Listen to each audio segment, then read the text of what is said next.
Civil ஓய்வூதியதாரர்கள் சங்கங்களின் கூட்டமைப்பின் சார்பில் இங்கே நடைபெற்று கொண்டிருக்கின்ற இந்த சிறப்பு மாநாட்டிற்கு தலைமையேற்றிருக்கின்ற தோழர் டி பாலசுப்ரமணியம் அவர்களே, வரவேற்புரையாற்றியிருக்கின்ற தோழர் ராஜசேகர் அவர்களே, முன்னிலை பொறுப்பேற்றிருக்கின்ற திரு சி.கே. நரசிம்மன் அவர்களே, பிரான்சிஸ் ரஃபேல் அவர்களே, மோகன் அவர்களே, சந்திரமௌழி அவர்களே, துரைபாண்டியன் அவர்களே, சேகர் அவர்களே, அன்பழகன் அவர்களே, பிரான்சிஸ் டி ராஷா அவர்களே, முருகேசன் அவர்களே, பஞ்சாட்சரம் அவர்களே, எம் சுப்பிரமணியம் அவர்களே, இங்கே கருத்துரை வழங்க உள்ள டி கோபாலகிருஷ்ணன் அவர்களே, பி மோகன் அவர்களே, கே கோவிந்தராஜன் அவர்களே, ஆர் ராஜன் அவர்களே, எனக்கு முன்னாலே இங்கே உரையாற்றி சென்றிருக்கின்ற தோழர் முனைவர் து ரவிக்குமார் எம்பி அவர்களே, சிபிஎம் மாநில செயற்குழு உறுப்பினர் ஆறுமுகனினார் அவர்களே, உரையாற்ற வருகை தந்துள்ள டாக்டர் ரவீந்திரநாத் அவர்களே, கே செல்வ பெருந்தொகை அவர்களே மற்றும் இங்கே திரளாக குழுமியுள்ள தோழர்களே, உங்கள் அனைவருக்கும் எனது வணக்கத்தை நான் தெரிவித்துக் கொள்கிறேன். ஒரு ஜனநாயக நாட்டுக்கும் ஒரு மன்னராட்சி முறைக்கும் ஒரு வித்தியாசம் உண்டு. அடிப்படையில் ஒரு மன்னராட்சியை பற்றி நாம் குறிப்பிடும் போது என்ன சொல்லுவாங்கன்னா, த கிங் அண்ட் ஹிஸ் சப்ஜெக்ட்ஸும்பாங்க. மன்னரும் அந்த குடிமக்கள்னு சொல்ல மாட்டாங்க, சப்ஜெக்ட்ஸும்பாங்க. ஆனால் ஒரு ஜனநாயகத்தை சொல்லும் பொழுது ஆங்கிலத்தில் எப்படி சொல்லுவாங்கன்னா, த கண்ட்ரி அண்ட் இட்ஸ் சிட்டிசன்ஸும்பாங்க. அங்கே ஆளுநர்களுக்கு மரியாதை இல்லை, இந்த குடிமக்களுக்கு மரியாதை. ஆனால் இந்த ஜனநாயக முறைப்படி தேர்ந்தெடுக்கப்பட்ட ஒரு அரசாங்கம் இந்த நாட்டிலே சிட்டிசன்ஸை சப்ஜெக்டாக மாற்றிக் கொண்டிருப்பது என்பதுதான் நம்முடைய கோபத்திற்கெல்லாம் அடிப்படை காரணம். நாடாளுமன்றத்திலே நான் 2 அவையிலும் பணியாற்றியுள்ளேன். இந்த அரசு இருக்கும் பொழுது மாநிலங்களவையிலே இருந்தேன். ஒரு அமைச்சர் பேசினார், இந்த ஷிப்பிங் கார்பரேஷன் போர்ட் ட்ரஸ்ட் அறக்கட்டளை. அவர் சொன்னார், இதெல்லாம் அரசாங்கத்தோட வேலை இல்லை, போர்ட் ட்ரஸ்ட் நடத்துறதெல்லாம் அரசாங்கத்தோட வேலை இல்லைன்னு சொல்லிட்டு அது ஒரு கார்பரேஷனாக மாற்றினாங்க. காரணம் என்னென்னா, அப்போ தான் தனியார் முதலீடு வரும், அது வித்துட்டு போயிடலாம் தனியார். பல நிறுவனங்களை அரசாங்கம் செய்து கொண்டிருந்த அந்த பொதுத்துறை நிறுவனங்களை உருவாக்கிய அந்த பொதுத்துறை நிறுவனங்களை தனியாரிடம் இவர்கள் வழங்குவதை வழக்கமாக வைத்திருந்தார்கள். ஒரு ஆட்சி மக்களுக்கான ஆட்சியாக இல்லாமல் ஒரு சில பணக்காரர்களுக்கான ஆட்சியாக இருக்கிறது என்பதை நாம் பார்த்து கொண்டுதான் இருக்கிறோம். என்ன தேவை? ஒரு ஜனநாயகத்திலே ஒரு அரசாங்கத்தின் கடமை என்ன? தங்களுடைய குடிமக்களுக்கு சமூக பொருளாதார பாதுகாப்பை அளிப்பதுதான் ஒரு அரசாங்கத்தின் கடமை. இவர்கள் என்ன செய்கிறார்கள் என்றால் இதையெல்லாம் செய்வதில்லை.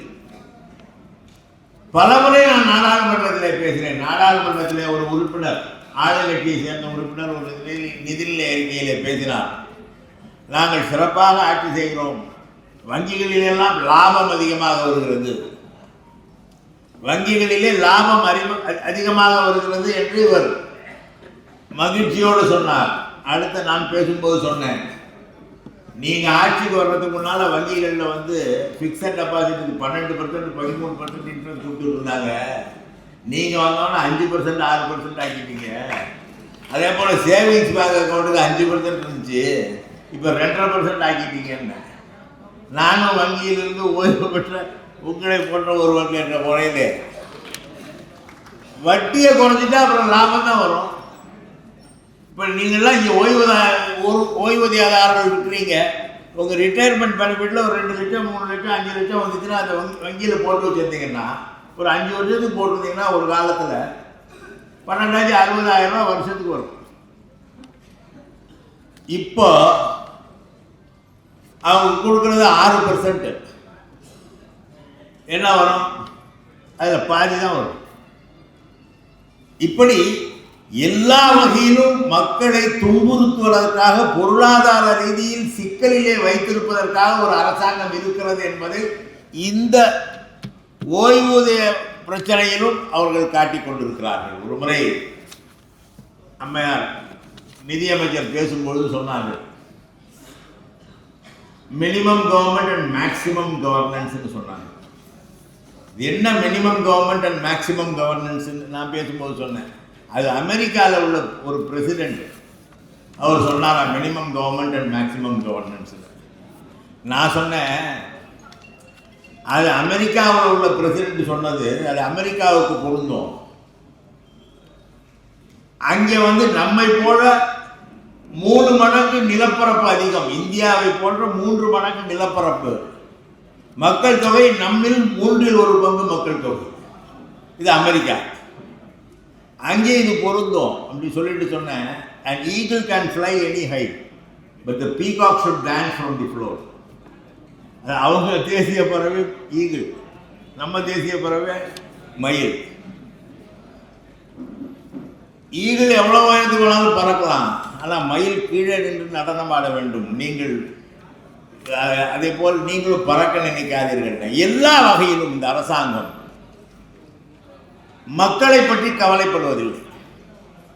இந்த நாட்டிலே 60 வயதை கடந்தவர்கள் ஓய்வூதியதாரர்களாக இருப்பவர்களுடைய மக்கள் தொகை கணக்கெடுப்பெல்லாம் ரவி எனக்கு முன்னாலே பேசிய தோழர் ரவிக்குமார் சொன்னார். இந்த மக்களை காப்பாற்றுவதுதான் ஒரு அரசாங்கத்தின் வேலை. ஆனால் இந்த அரசாங்கம் இந்த மக்களை துன்புறுத்த தொடங்கி இருக்கிறது என்பதற்கான அடையாளம் தான் இது. இப்பொழுது நமக்கு என்ன தேவை என்றால் ஒற்றுமை, ஒருங்கிணைந்த போராட்டம். ஒன்றுபட்டு நிற்போம், இந்த அரசாங்கத்தை எதிர்த்து போராடுவோம் என்கிற உறுதியை உங்களோடு சேர்ந்து திராவிட முன்னேற்ற கழகத்தின் சார்பிலும் இதை உங்களுக்கு சொல்கிறேன். மக்களை காப்பாற்றுவதுதான் ஒரு அரசாங்கம். ஆனால் இவர்கள் என்ன செய்கிறார்கள் என்றால், மக்களை பற்றி கவலைப்படாமல் ஒரு சில தனியார் நிறுவனங்கள், தனி முதலாளிகளை பற்றி மட்டும் அக்கறையோடு அவர்கள் கவலைப்படுகிறார்கள். அவர்களுக்காக என்னென்னவோ செய்கிறார்கள். இதை பற்றி பேசினா இப்போ முதல்ல சொன்னார் ரவிக்குமார், அதே நிலைமை தான்.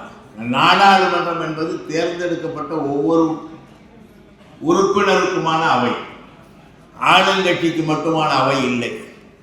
யார் வேண்டுமானாலும் எந்த பிரச்சனையும் எழுப்பலாம் என்பதற்கு நாடாளுமன்ற விதிகள் வகை செய்கின்றன. ஆனால் இவர்கள் என்ன செய்வார்கள் என்றால், இவர்களை எதிர்த்து பேசினால் அவை முடக்கிவிட்டு சென்று விடுவார்கள். இவர்களை எதிர்த்து எந்த பெரிய பிரச்சனையும் உங்களால் பேச முடியாது. ஒரு முறை பெகாசஸ்ன்னு ஒரு சாஃப்ட்வேர், அது என்னன்னா யாரை வேணுமாலும் ஒட்டு கேட்கலாம், யாருடைய தொலைபேசியிலையும் ஒட்டு கேட்கலாம், அதை கொண்டு வந்தாங்க.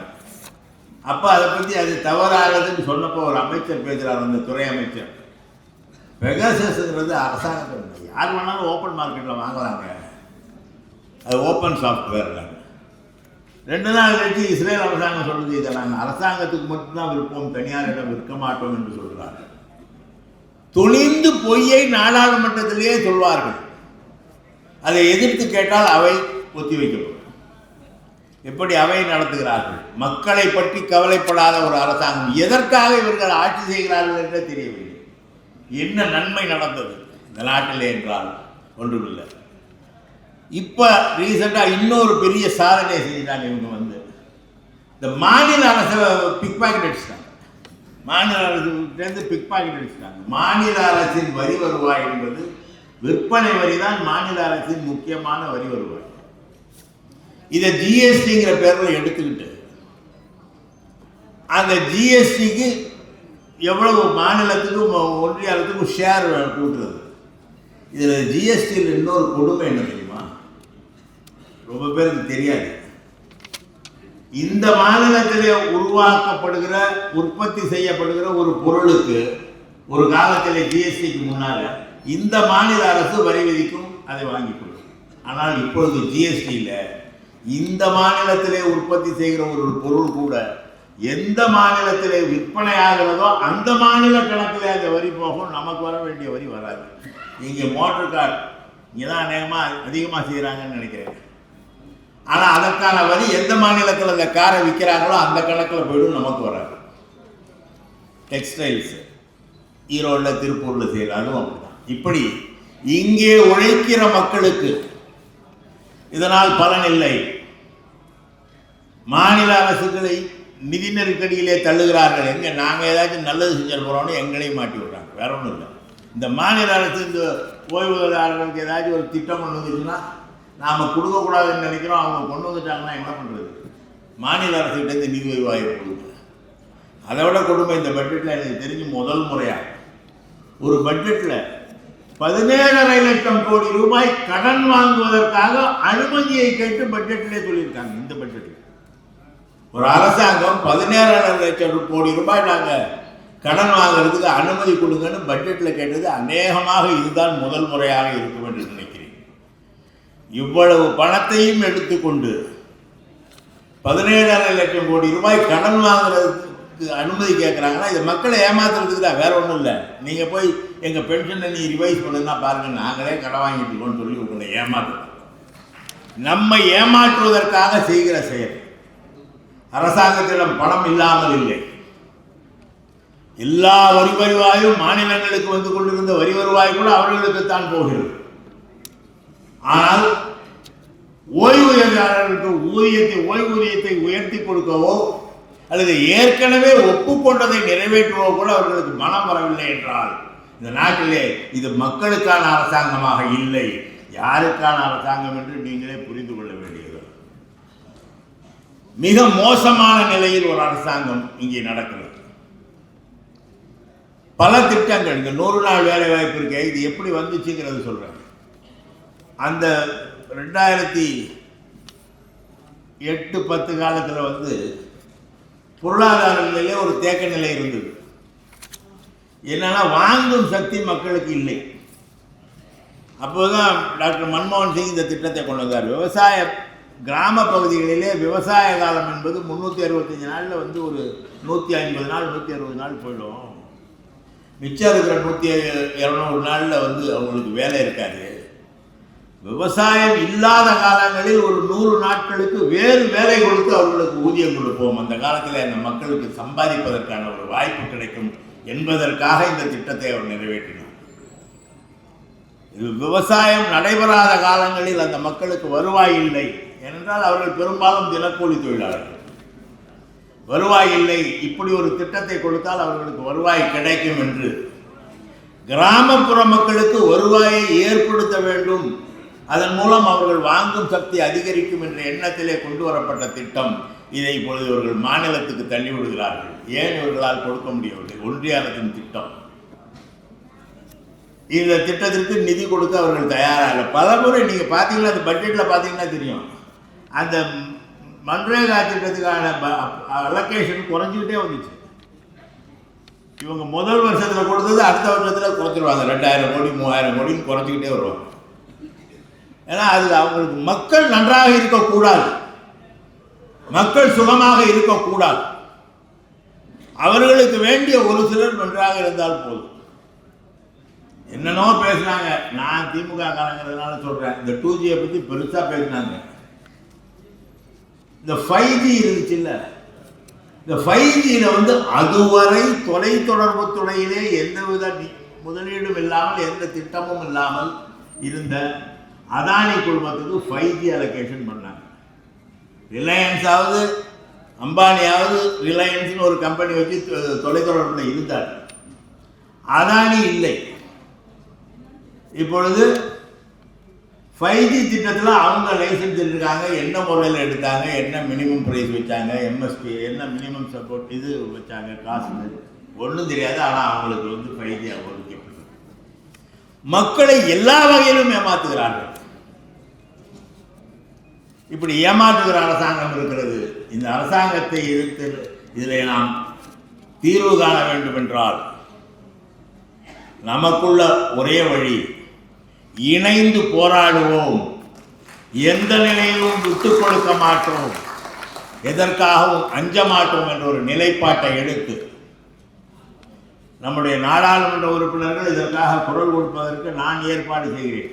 நாடாளுமன்றத்திலே திராவிட முன்னேற்ற கழக உறுப்பினர்கள் 2 அவையிலும் இது குறித்து பேசுவதற்காக எங்கள் தலைவரிடம் சொல்லி அவர்களுக்கு அதை பேச வைக்கிறேன்.